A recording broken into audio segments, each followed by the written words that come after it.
जौलपुर शहर के भेड़ाघाट में नर्मदा महोत्सव में भजन गायिका मैथिली ठाकुर का आगमन हुआ, जहां उन्होंने शानदार प्रस्तुति देने के बाद पत्रकारों से रूबरू हो बताया कि अभी हाल ही के दिनों में बिहार में दो नेताओं से मुलाकात की है, जिसमें नित्यानंद राय जी और विनोद कॉमेडी जी से मुलाकात हुई है, जिन्होंने हमारी फोटो कैप्शन के साथ शेयर की है। निश्चित रूप से आने वाले समय में राजनीति में मैथिली ठाकुर आ सकती हैं। इन्होंने कहा कि अगर यह मौका मिल रहा है तो ईश्वर की देन है और निश्चित रूप से समाज सेवा और प्रदेश की सेवा करने का मौका मिलेगा। मैथिली ठाकुर ने कहा कि हमारे आदर्श नेता नरेंद्र मोदी हैं। यदि मौका मिला और टिकट मिला तो यह दरभंगा से या मधुबनी से वह चुनाव लड़ सकती हैं।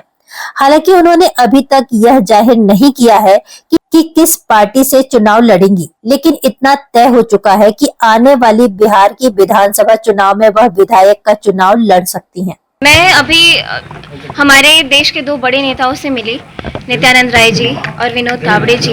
मैं पटना बिहार में उनसे मिली और जिस तरीके से फोटो और कैप्शन के साथ उन्होंने शेयर किया तो ये मेरे लिए भी बहुत मतलब मैं हमारे परिवार में सब बहुत खुश थे कि मुझे उस हिसाब से देखा जा रहा है और मैं बहुत एक्साइटेड हूँ इस नई जर्नी के लिए।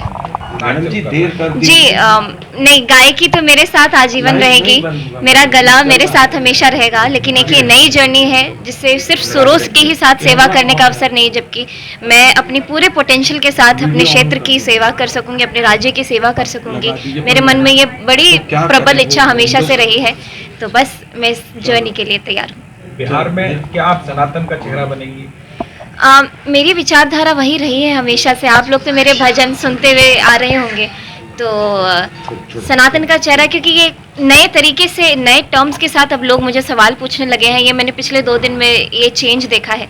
लेकिन हाँ, जो बात है, आप सभी लोग मेरी जर्नी पूरी देखते आ रहे हैं। हम तीनों भाई बहन को बचपन से देखते आ रहे हैं, तो आगे देखते क्या होता है। मैं बहुत एक्साइटेड हूँ। पहले से आप पहले से दिमाग में था राजनीति में जाने का, ये क्या था आपका फ्यूचर प्लान? क्या पहले से मेरे दिमाग में बिल्कुल नहीं था। जो हुआ है बहुत अपने आप हो रहा है और मैं बहुत एक्साइटेड हूँ। मैं हमेशा से, अगर पॉलिटिकल लीडर्स की बात करी जाए तो मोदी जी हमेशा से आदर्श रहे हैं।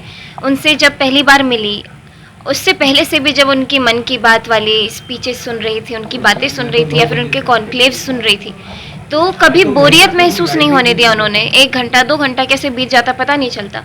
तो बस कहीं ना कहीं इंटरेस्ट उन्हीं को सुन करके डेवलप हुआ, लेकिन मुझे नहीं मालूम था कि मुझे इतनी जल्दी मौका भी दिया जाएगा और मुझ पर इतना भरोसा जताया जाएगा। तो सीट अभी निर्धारित नहीं हुई है, लेकिन मैं चाहूँगी, मेरी प्रेफरेंस है कि दरभंगा मधुबनी, जो दोनों मेरा खुद का घर रहा है, तो देखूंगी कि मुझे चाहत यही रहेगी कि दोनों में से कहीं से भी सीट मिले।